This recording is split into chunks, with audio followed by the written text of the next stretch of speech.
If you're single or someone who hopes to be in a relationship, happy Valentine's Day. I know this day can be filled with a lot of mixed emotions, and I know a lot of people can feel a bit lonely or feel like they're missing out after scrolling through and seeing all the couples being posted on stories and reels and stuff. But what I'm about to say next, I don't say it with certainty or it's absolutely going to happen in your life, but I do say it with all the hope that I hope one day when you do finally meet and marry your future wife or partner, that you look back on days like today that seem dark. I hope that you'll begin to see those days in a sense of light, or at least better than you saw them before. Because although they may have sucked, they were part of the journey that led you to where you are today, or at least will be in the future when you attain it, right? And obviously you aren't now, but hopefully in the future you will look back on days like today and realize that they were the price you eventually paid for those future days. And hopefully you will look back and remember these days as worth it.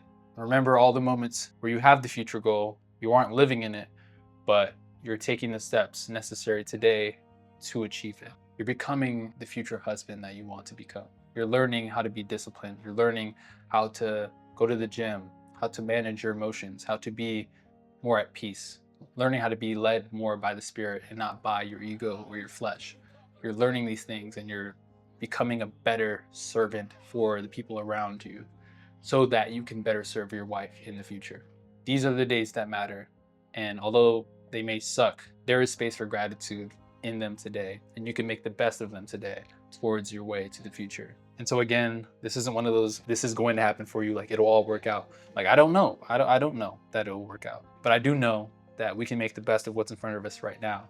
And that hopefully when we do achieve what we're hoping for, we can look back on days like today and realize that they were worth it. And so yeah, this isn't a perfect fix, but I do hope it's a gentle reminder, or at least a motivational reminder for someone who's experiencing a lot of pain today to keep pushing. And although today's Valentine's Day wasn't feeling lonely or sad or dark, there have been days in the past where I wasn't okay. And I know that a video, or at least a reminder like this, that would have been something little David would have wanted, or at least needed.